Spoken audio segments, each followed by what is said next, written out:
Welcome to the NCAH portal training video for the certification of APHIS forms 2046 and 2046S. Before we start, I'm going to show you some of the information that is available for your reading material. And the first thing I'll do is I invite you to the CBB website. So just go to your preferred search engine and type Center for Veterinary Biologics. And here's the link to the CBB website. First one I'm going to show you is regulations and guidance. Veterinary Service Memoranda, it's the first one. 800.52 is the memorandum that details the guidelines that we use for export certificates.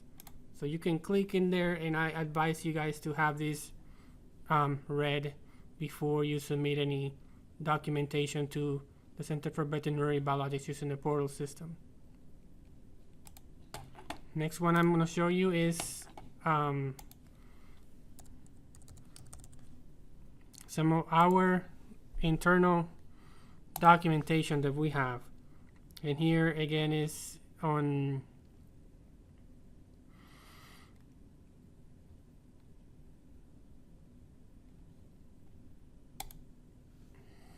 regulations and guidance and CBB procedure manuals. And for the export certification, the inspection and compliance unit is the unit that deals with these submissions. Chapter 18 is the specific portion of export activities. We first receive them. This is how we have the standard operating procedures, the entry, the secondary review, finalization, and additional export information. So this is also good reading material so you guys can understand how we conduct these steps. And without further, also here is NCAH portal guidance. And click here for the user guides. Specifically for this, we're going to look at the biologics export certification for APHIS form 2046 and 2046S.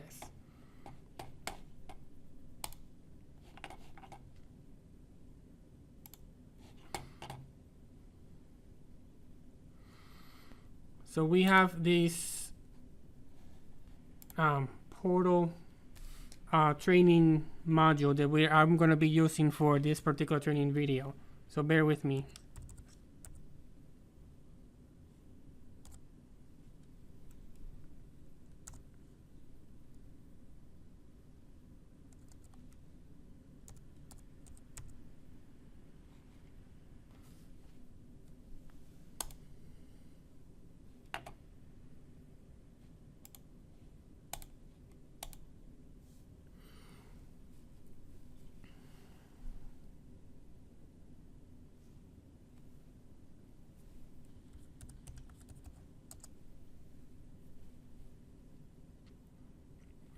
So when you enter the portal system for entering, the first thing you're going to click is the CBB.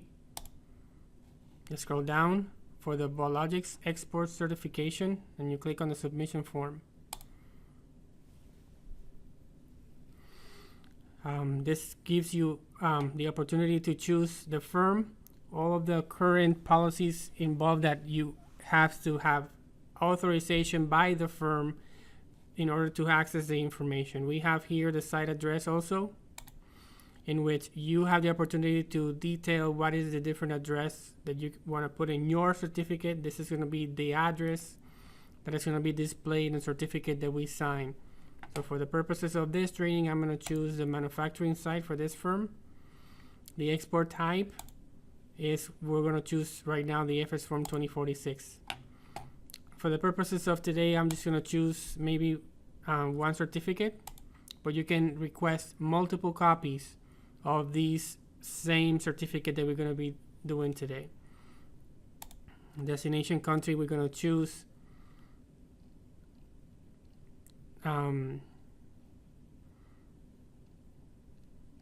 let's just choose Kuwait.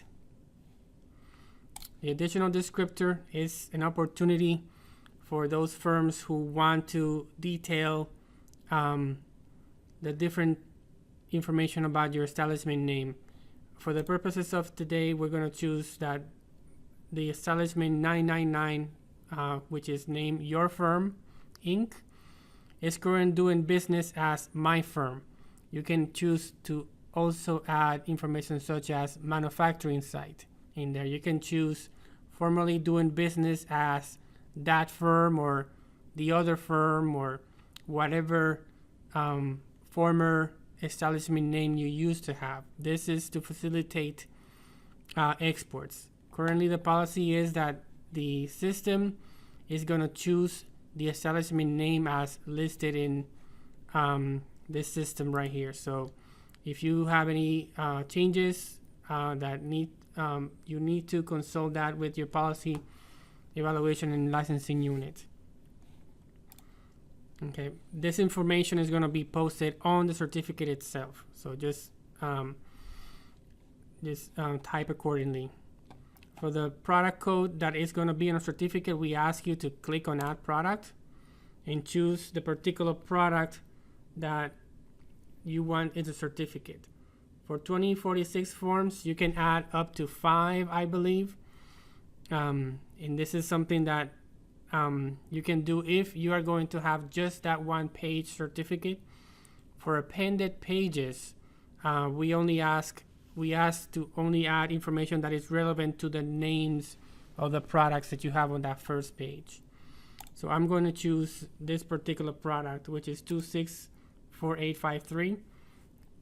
As you notice, the product name that we have on our database is the E. coli bacteria name.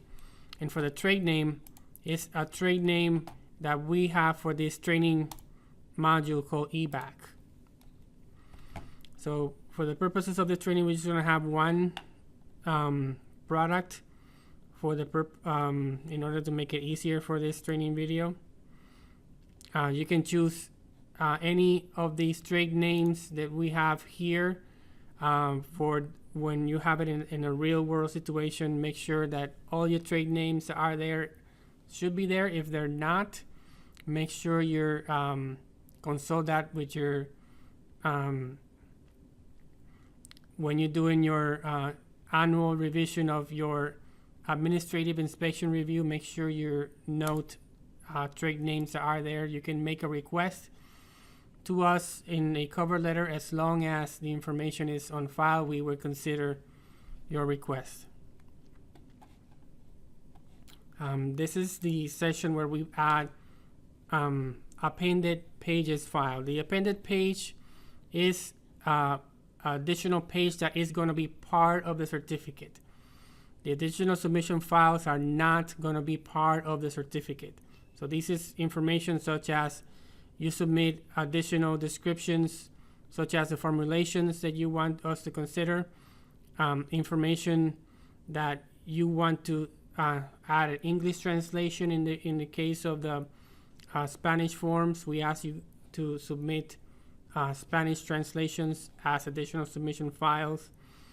In the event that you want a FedEx or UPS shipping label as part of the return for this certificate, we ask you to add it as the additional submission files. But for now, we're going to add the appended page file. Just click on Browse. And for this training, I have this prepared PDF file as an appended page. And then for the additional submission files, I click on Browse. And I want to add a shipping label, a PDF file.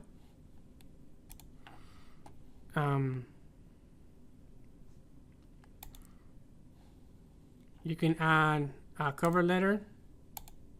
It looks like it's replacing it. So what I'll do is, for this particular setting, I can click on Control and add shipping label.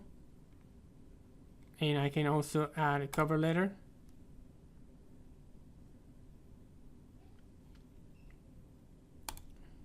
So now I have 2 files.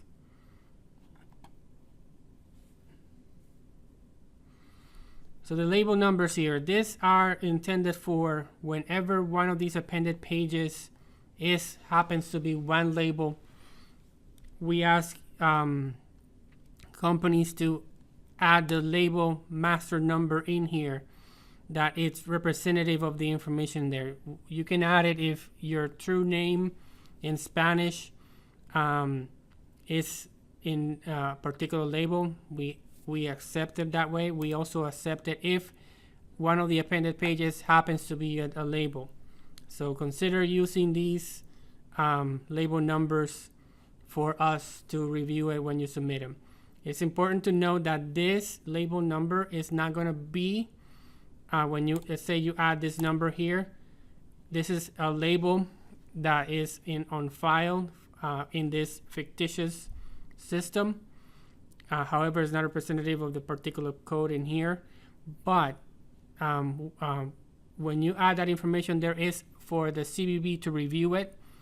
The label itself, we ask you to add it as an appended page here in the appended pages file. So this is just for our ease of reviewing your submission in the appended pages, which could be the label itself or the Spanish true name.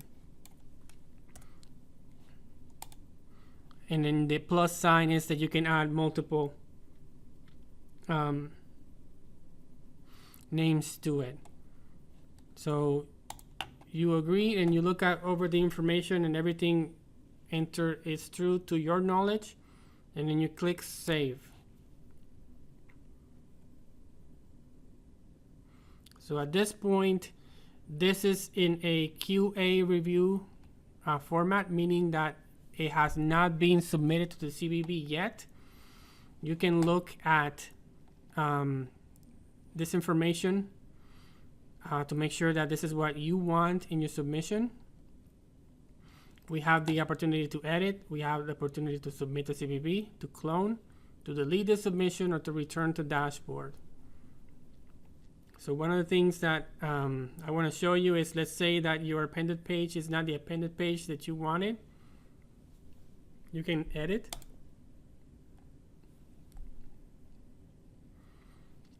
You can delete this, and then you can add the right appended page.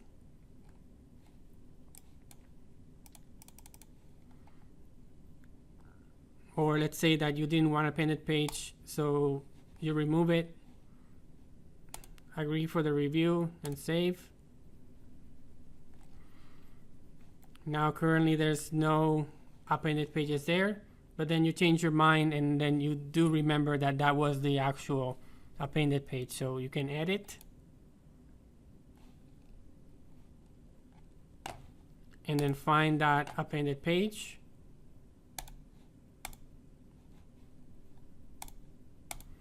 And you save. So in this, you have the opportunity to look at the information that you have submitted. We ask you that the appended pages are labeled page 2 is the next one after the submission, so don't label appended pages started with 1. So this one happens to be just an additional page for the appended page. If you have 5 appended pages, start page 2 of 6, page 3 of 6, page 4 of 6, page 5 of 6, and page 6 of 6 when you have additional appended pages. This right here happens to be, in this example, appended pages are not required to have a signature block, but if it's there, we will be happy to sign it if it's something that you and your receiving country is asking you to do. This is the cover letter. The cover letter is a wonderful tool to talk to us about the information that you want. Sometimes in here you can say that we have a request from the receiving country in which they want us to include this information, and you can include copies of that official correspondence from the receiving country for us to consider even further. This is the shipping label, which it's very nice when you want us to return this, and then your vendor can return them next day, or whichever is your UPS or FedEx system that you have chosen for the return of your certificates. So now I am happy with what I have chosen here for the submission. And then I can submit to CBB. And let's click OK. So at this point, the certificate has the status of submitted. The current CBB standards for the processing of these certificates is 28 business days or less. We routinely process these certificates in less than 28 business days, but having consideration that you are not the only one who submits certificates, so it may take us a number of days for us to be able to process and return these certificates to you. The clone feature. This clone feature is for the opportunity to have some of these same information added in a certificate. So this is the very same for the same country, the same information here, the same product. You need to add the additional appended pages and or submission files. For the purposes of this training, I'm going to choose a different product. I'm going to choose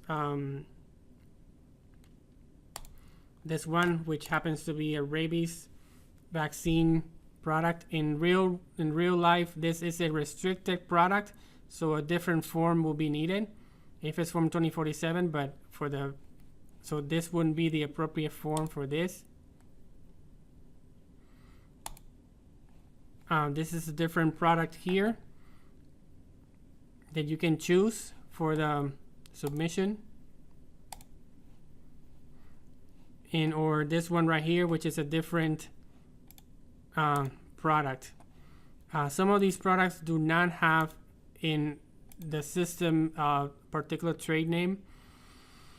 That means that the system as has been entered for this product didn't have any trade names associated with it. So we ask you guys to have a look at what trade names should be there, and either communicate that information with us in a official request.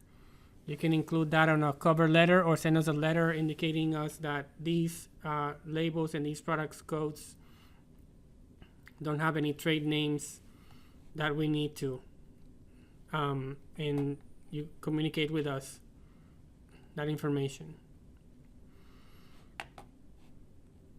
So instead of doing another 2046, I'm going to do a 2046S.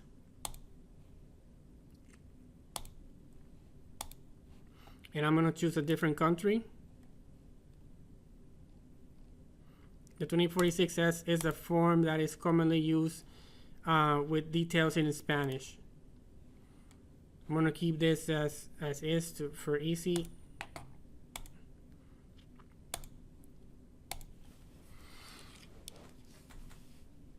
And then I'm going to choose this product true name.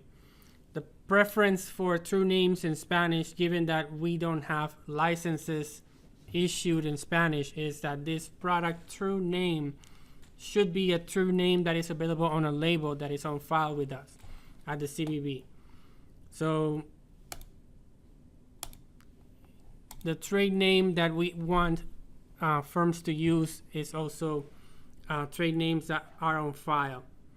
In this case, this field is something that you can type.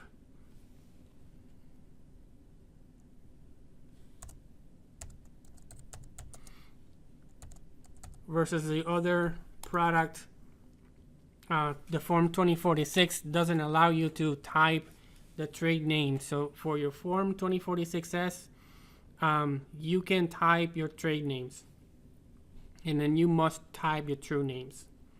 So this is additional information. So you click on Browse, and the appended page that we're going to use is the same for the E. coli.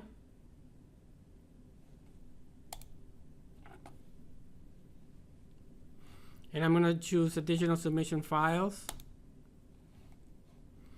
I'm going to choose shipping label. I'm going to choose a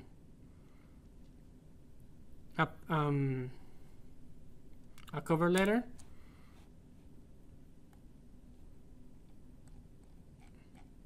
And for the sakes of encouraging you to add Spanish translations, I'm going to choose a Spanish translation file.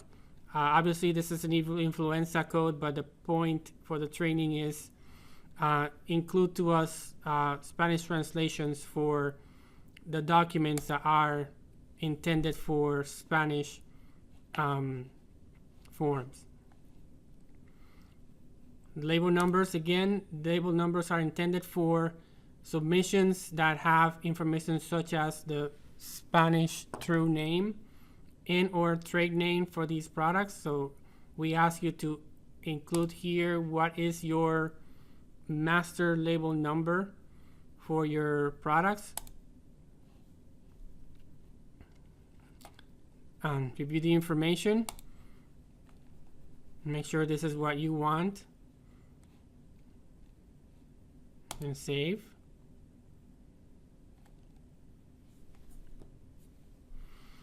You have the opportunity to look at the appended page. This is the appended page that you want for this particular number. Again, make sure you start with page 2 and further and label them page X of Y, indicating that page 2 of the certificate is going to have only 2 pages. If it has 3 pages total, make sure you have page 2 of 3 and page 3 of 3 as part of your numbering methodology. All of these is described in your memorandums, the SOPs of the internal CBB work instructions and SOPs, and also it may be information in your portal quick reference guides.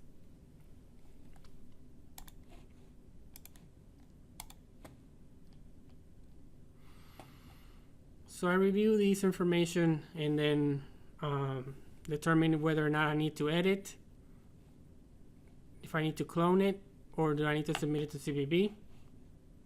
And then I submit this to CBB.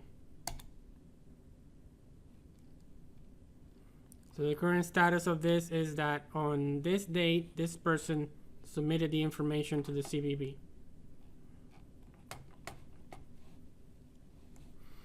We have also wanted to show you something of how to the information, how we see it when you submit information to us in portal. And this is a special showing of how our system works once we receive it. This is not something that you will be able to see as part of portal, but this is the database that we have for the receiving of your documents, just to give you an inside scoop of how we see things.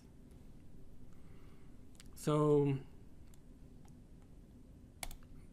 today happens to be the 17th of July, and these are the 2 documents that we created in this training system. So let's look at the first one.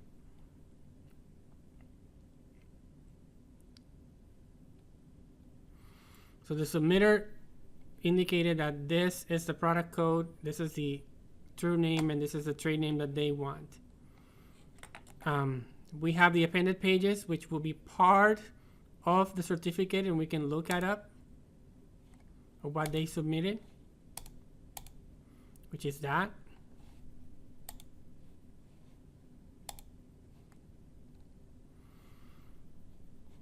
This is an additional descriptor, which is going to be part of the certificate. They have general attachments, one of which is a cover letter where they're asking us for additional information.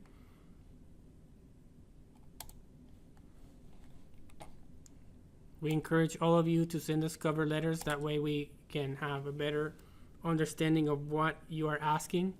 Some of the things that people ask is that please return the certificates of July 17 in using the very same shipping label. So this is an example of a shipping label, unless of course you want to send us independent shipping labels for all, which will be a waste. But you can request us to send us certificates from July 17 or from John Doe for this particular submissions on the same shipping label. So we look at all the information we done the primary review. Another person here, the CBB, the current way that we review these is a different person does a secondary review. He or she would look at the appended pages, and he or she would determine whether or not the information in here is certifiable.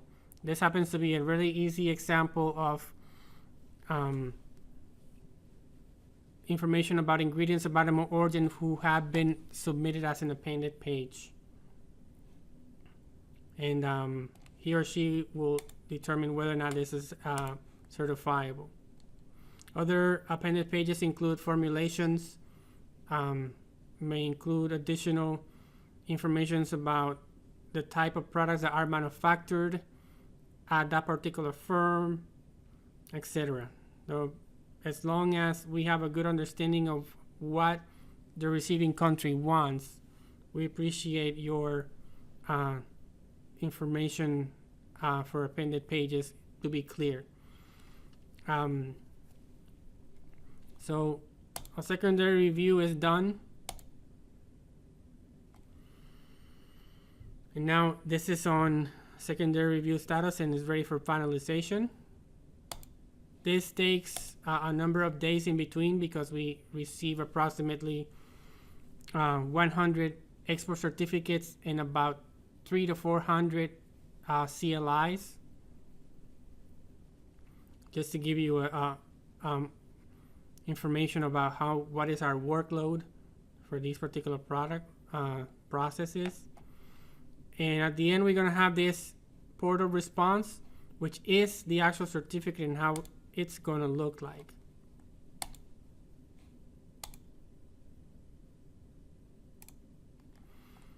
So we're going to have,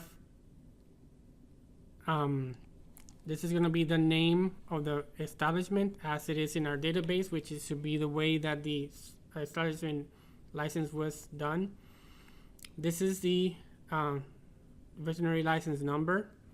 This is going to be the date, the last issue date for this particular establishment number. This is the true name of the product. This is the trade name of the product, the code, and the date when this product was issued. This is where the receiving country is going to be posted. This is the name of the person who signed the product. Currently we have wet signature process when and the certificate number, and this is the appended page.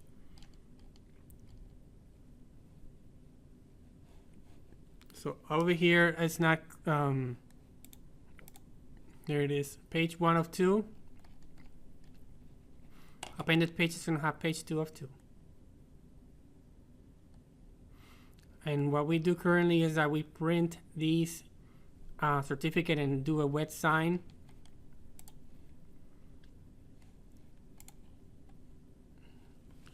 We also print the shipping label and then include it in the envelope so it can be sent through FedEx or your UPS or whoever you choose.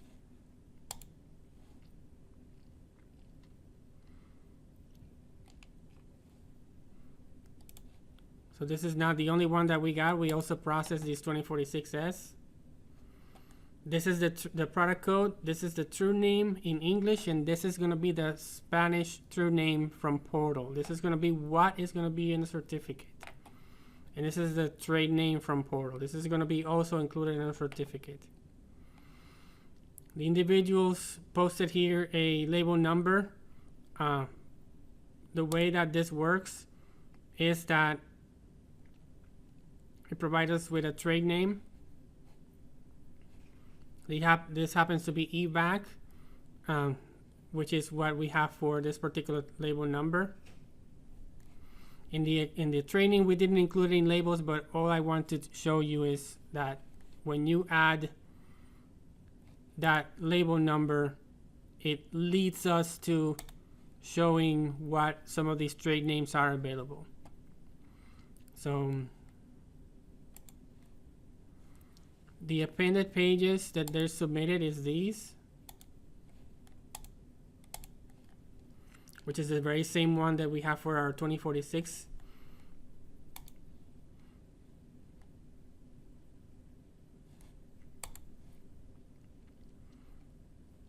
And then we have the Spanish translation here, which helps us look into some of the information that you may have included in your appended pages.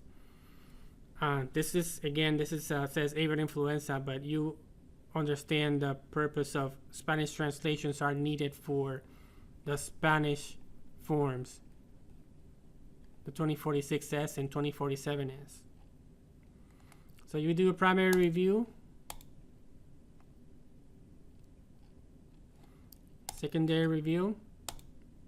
As I explained, that is a very lengthy process in which the person who's doing the reviewing will look at all the information submitted and makes a determination whether or not this is a certifiable submission.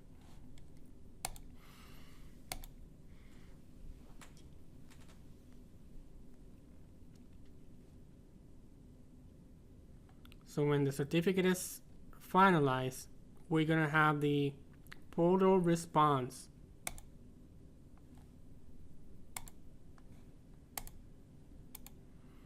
And this is going to be what the certificate looks like. Just like the other one, but in this case, the true name is your information you typed in Spanish. This is the trade name. This is the product code. This is the date when the product was licensed, etc. And this gets printed and gets submitted back to via the postal service, whether to be UPS, FedEx, or your regular mail. If you don't add a shipping label to your submission, we will send it back to the submitter. Hopefully we'll be able to figure out who it is. Your cover letter hopefully will tell us who submitted this, so we can have a return address there. Have in mind that if you don't send us cover letters, we may not know who we're going to return these to. We would know what the firm is, and we'll probably just have to get in contact with the person here and find any address for returning these.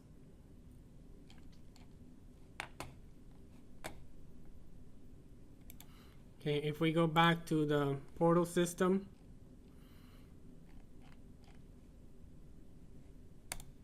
we click on submission history.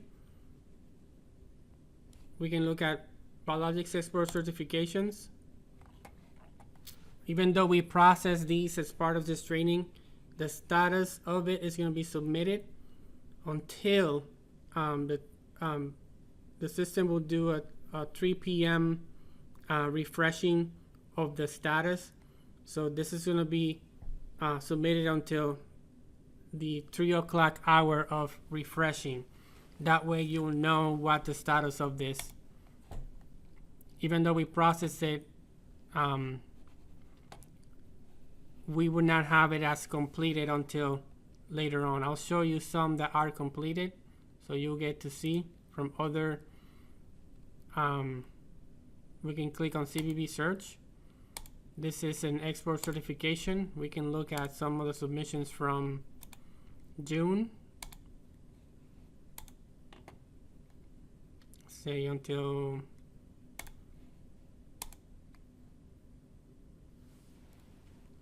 so we have a number here of submissions. Let's look at 2046. These are apparently submitted, and this one is an example of a completed one. And then you're going to have a CVV response file, which would showcase what that label looks like.